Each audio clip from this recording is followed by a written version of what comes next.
guys, hello and welcome to Physics Solution. So guys, we are back again with another question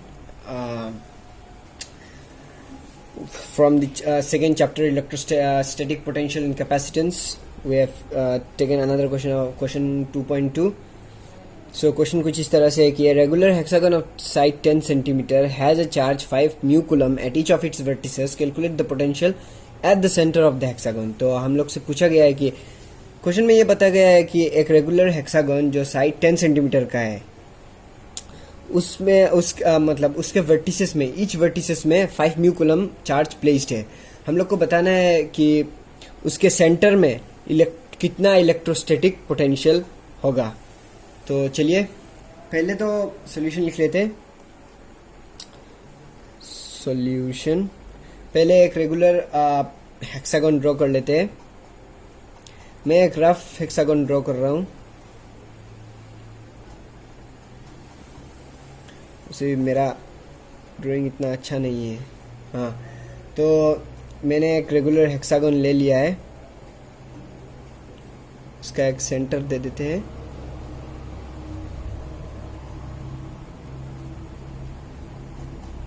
हाँ, तो ये centre O हम लोग denote कर लेंगे ओ से. और चलिए, तो इन वर्टिसेस में हम लोग जानते हैं क्वेश्चन में दिया गया है कि इन वर्टिसेस में 5 म्यू कूलम चार्ज प्लेस है. तो इन वर्टिसेस को हम लोग डिनोट कर लेते हैं A B C D E और एफ से. चलिए, इनका लेंथ दिया गया है कि एक साइड का लेंथ 10 सेंटीमीटर्स के बराबर है. एक कोई भी पॉलीगॉन का खासियत ये होता है कि मतलब उसके सेंटर से और उसके वर्टिसेस का लेंथ सब मतलब इक्वल होता है. ये वर्टिसेस ये मतलब इसका लेंथ उसके सेंटर से उन वर्टिसेस में ये सब लेंथ इक्वल होगा. और एक रेगुलर हेक्सागन का ये खासियत है, मतलब इसका प्रॉपर्टीज है कि in a regular hexagon distance of any vertex from the center is half as the length of the side. is same as the length of the side. मैंने कुछ गलती से बोल दिया, तो फिर से मैं बोल देता हूँ सेंटेंस आपके लिए. In a regular hexagon, distance of any vertex from center is same as length of the side. मैं जल्दी में बोलते समय मैंने हाफ बोल दिया था, पर सेम है. इसका मतलब ये डिस्टेंस मतलब सेंटर से वर्टेक्स का ये डिस्टेंस उसके साइड के लेंथ से बराबर होगा, सेम होगा. क्योंकि अगर मतलब देख लेंगे कि ये अगर हम लोग इस हेक्सागन को ट्रायंगल में काटेंगे तो कोई भी आप साइड ले लीजिए और इन मतलब दो वर्टेक्स से उसके सेंटर का डिस्टेंस ले लीजिए तो ये एक ट्रायंगल बनता है. और अगर आप देखेंगे तो ये एक इक्विलेटरल ट्रायंगल बनता है. तो इक्विलेटरल ट्रायंगल तो हम लोग जानते हैं कि all sides are equal in an equilateral triangle. So ये डिस्टेंस और उसके सेंटर से उसका वर्टेक्स का डिस्टेंस और उसके साइड का लेंथ का डिस्टेंस सेम होगा. तो चलिए,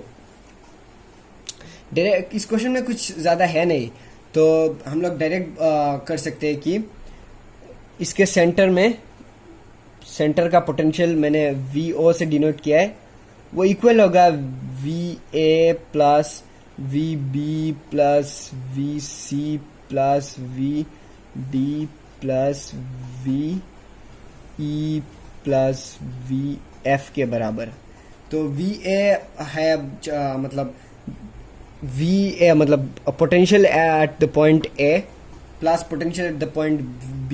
जो पोटेंशियल A है मतलब ये चार्ज A पॉइंट में 5 म्यू कूलम है चार्ज जो पोटेंशियल क्रिएट कर रहा है, वो पोटेंशियल प्लस जो पोटेंशियल B पॉइंट का चार्ज क्रिएट कर रहा है वो पोटेंशियल, मतलब इन सब पोटेंशियल को मिलाने के बाद यहाँ का पोटेंशियल सेंटर का पोटेंशियल हम लोग को मिल जाएगा.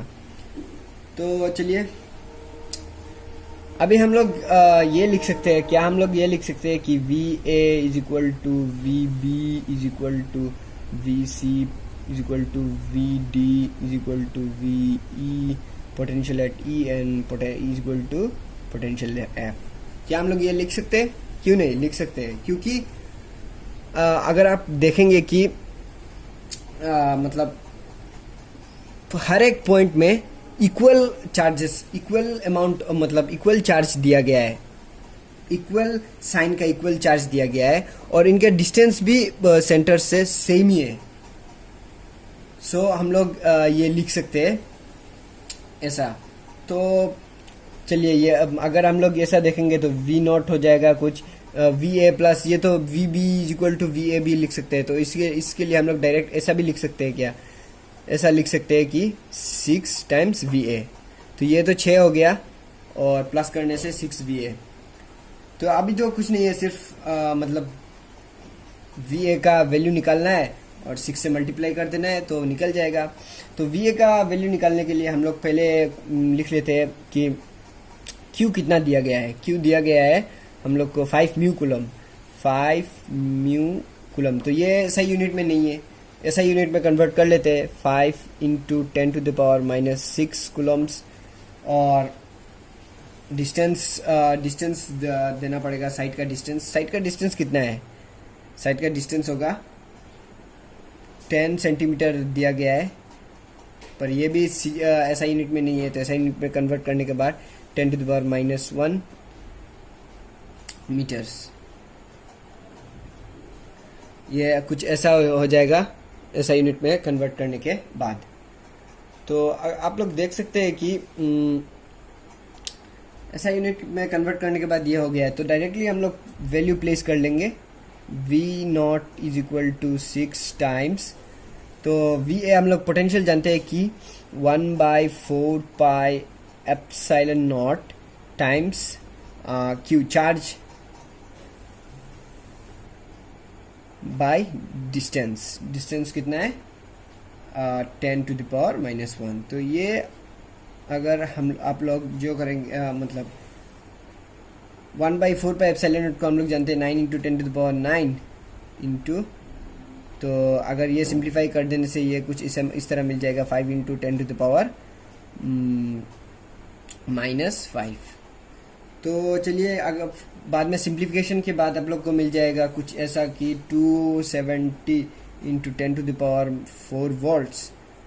तो ये हम लोग इस तरह से भी लिख सकते हैं 2.7 इंटू 10⁻6 वोल्ट्स। तो this is the required answer. तो एक रेगुलर हेक्सागन में जिसका मतलब हर एक वर्टिसेस में 5 म्यू कूलम चार्ज प्लेस्ड है, उसके सेंटर में पोटेंशियल क्रिएट होगा 2.7 into 10⁻6 volts. So thank you, hope आप सबको समझ में आ गया होगा।